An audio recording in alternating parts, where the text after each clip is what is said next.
Win big this Christmas with a Digicel Prime bundle. Over $20 million in prizes to be won. The more you chat, watch, share, and dance to your favorite Digicel apps, the more chances you have to win thousands of Share-to-Win prizes, including laptops, tablets, smartphones, cash, data, and credit. Enter to win the grand prize of $5,000 US, a trip for two, or a Samsung Galaxy S21. We are all winners with guaranteed win days. Play along. Buy a Prime bundle in My Digicel to stream and win today with Digicel this Christmas.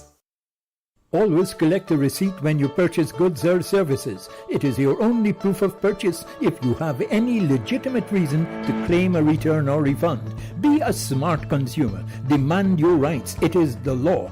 A message from the Guyana Competition and Consumer Affairs Commission, CCAC, protecting consumers from unfair suppliers. Call CCAC on 219-4410 or visit their website ccac.gov.gy for more information, and like them on Facebook. CCAC, protecting consumers' rights. This is the news on top of the hour. Live from our studio in Georgetown. Kaieteur Radio, 99.1 FM.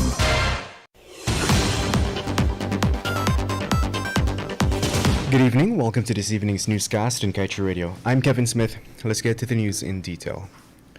To ensure the Natural Resources Fund faces no encumbrance to its operationalization, Vice President Bharat Jagdeo said the 22-member Public Accountability and Oversight Committee will not be featured in the amended legislation, which will be tabled in the National Assembly next week, Thursday. Jagdeo said the current legislation, which was passed by former Finance Minister Winston Jordan, is almost impossible to operationalize, and it is almost impossible to get anything done with 22 different organizations having oversight responsibility. Head of Transparency Institute Guyana Inc., Mr. Fred Collins, holds the view that good governance of the oil sector will continue to be undermined if the original sin or root case is not fixed by the leaders of the day. Collins said the original sin refers to the 1999 award of 600 blocks as part of the Stabroek Block license to ExxonMobil, when the law only allows for 60. We had previously reported that former Minister of Natural Resources Raffle Trotman had a golden opportunity to correct this illegality, but chose not to, citing various reasons such as the law allowing for such awards to be done in the event of special circumstances. But Collins was keen to note that he does not agree with this line of argument, while noting that the country will pay the price for failing to correct a state of affairs that reflects total disregard for the law. And now let's tell you, GPL this year spent some $3 billion for its annual operations and maintenance costs, the bulk of which was paid over to private partners for the utility company, who were engaged in the management of some of its electricity generation capacity.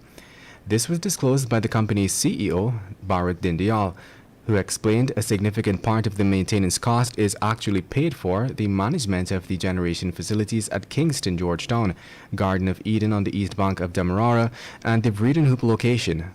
The Kingston facility is managed by Power Producers and Distributors Inc., while the GOE plant is managed by Wärtsilä. Essel claims to have pumped some $30 billion into its operations in the Stabroek Block with regard to the development of the Liza 1, 2, Payara and Yellowtail projects thus far. The revelation was made by ExxonMobil Guyana President Alistair Routledge, who revealed that he believes Guyana needs to invest in its people through education and training in order to build capacity to not just service the local demands but also to compete internationally. As such, he pointed to the opportunities available in the development of its Stabroek Block projects so far. According to Routledge, with the Liza 1 field producing since December 2019, the second FPSO vessel will come on stream in the new year, tripling production from Guyana. And now let's tell you, Minister of Natural Resources Vikram Bharat is confident that the oily substance floating in the surface of the Atlantic Ocean is not from an oil spill, even though the EPA has not even collected samples to run an analysis. The minister reasoned that the substance could not have been oil since its operators, ExxonMobil in the Stabroek block and CGX Energy Inc., operating in the Quarantine block, have no such reports.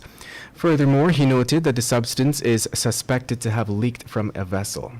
Fishermen were the first to report the incident, and even though a source at the CDC had related that the matter was being probed by the National Oil Spill Committee, no information on the substance has been forthcoming. In fact, EPA Director Kemraj Parsram said that the agency also is not in receipt of any samples. And to wrap things up this evening, let's tell you that a 23-year-old man, Michael Safi of Grove, Maikoni, reportedly drowned on Tuesday, December 7th, after a boat on a trial run reportedly capsized in the Maikoni River. According to police, the boat he was captaining at the time capsized around 17 hours 45 on that day. The investigators reported that it was a long metal boat powered by a 48 horsepower outboard engine. Detectives learned that some repairs were conducted on the vessel, and Safi and his boss, the owner of the boat, decided to take it on a trial run.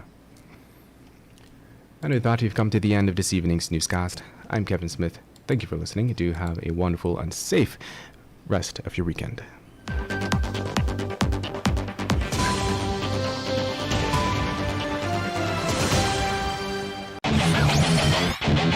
Want value for your advertising dollar?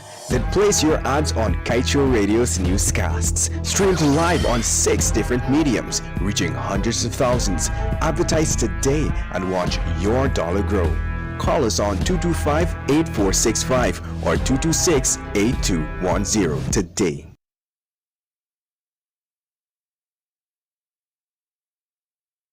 Fellow Guyanese, after the newscast